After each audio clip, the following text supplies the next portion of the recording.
Good morning. I've recorded this once and then realised I'd left out a couple of very important bits to it, so I'm coming back to it. I've had a lot less frantic a morning this morning, which is really good. I'm so much better. Anyhow, but this day doesn't necessarily say that it isn't going to be a bit. It might be a little bit of conflict about today, but nothing too drastic. I think it's still part of a process, but this spread screams Gemini. Maybe not sneeze, maybe not screams. It speaks to Gemini. So we have a couple of twos, the Two of Swords and Two of Pentacles in the advice line. The Ten of Swords is also the Sun in Gemini. We have the Eight of Wands is Mercury in Sag, and the Magician it was represented in the Thoth as Mercury, so the ruler of Gemini. And obviously the Seven of Cups doesn't quite fit in, but that's like moving into the last decade, we call it, of Scorpio, and that's next week. So this energy is coming up now and will still be around us until next week. So we see the Queen of Wands as the overview of the day, and she's reversed. So it's like someone may want to try and put out our fire today. So it's being aware that to be in touch with our almost creativity and our ideas, we might have to be careful with who we share those ideas with, because someone might be feeling a little bit want to thwart our plans because they might be a bit jealous of us. So, you know, it's understanding that we don't want anyone to dampen our mood or spirits. So leave them to their jealousy and whatever, you know. And as we move into the day, the Eight of Wands talks to the fact, like, there might be delays and frustrations, because when we see a reversal, sometimes the energy is blocked.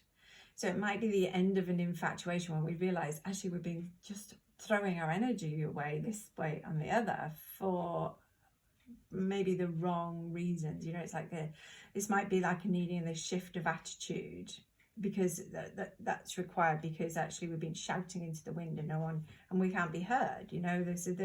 So almost it's like, if you know, it's being unsure about one or more opportunities currently under consideration, but really it's where we are wasting our energy. That's the point of where we have to discern, almost, because it's underneath the Two of Swords.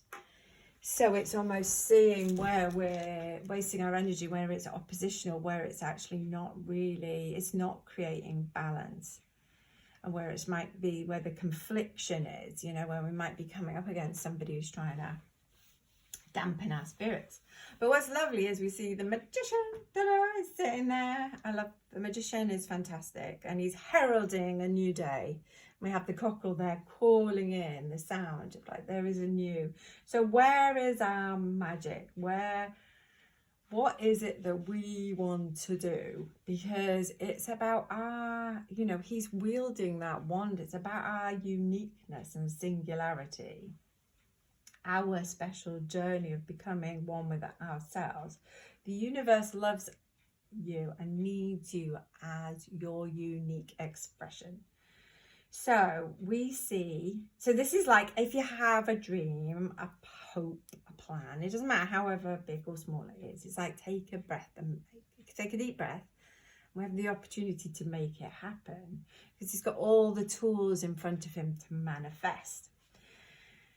So this is we have the ability to realize our dreams, but if we're struggling to find the vision or decide what we want to achieve, especially when we might have somebody trying to belittle us or whatever, maybe we need to find a little peace and it will come, you know, because our doubts and preoccupations with ourselves inhibit the flow of energy. And this is about getting into the flow of finding, when you see the Two of Pentacles, it's about making it, sort of like juggling our energy to make it happen. And then this is, although it's depicted in water, it's actually, Pentacles is about being grounded. And I see this grounding a little bit with the Seven of Cups. I'll come to that now. So it's like, let go of our worries as we like really about our life and allow the creative energy to flow.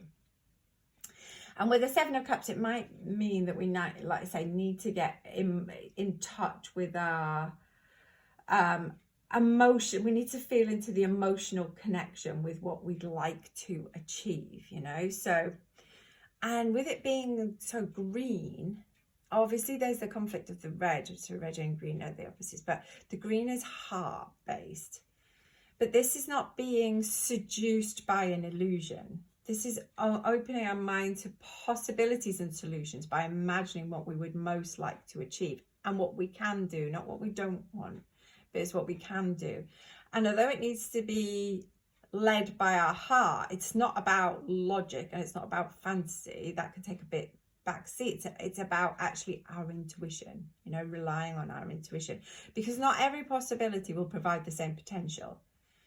But we have to explore the potentials, because this is about using our abilities and talents, our uniqueness. So it's about maybe taking the space to dream, to be in touch with our dreams, to be in touch with our dreams, and write it down so we can emotionally feel into it. Because, you know, the old way has gone. We have to come up with a different way of thinking.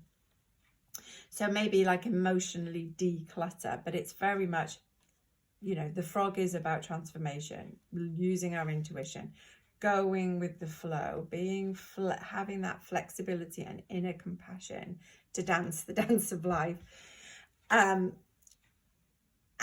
you know, just letting go of what we don't need anymore, letting go of these toxic relationships and not believing them.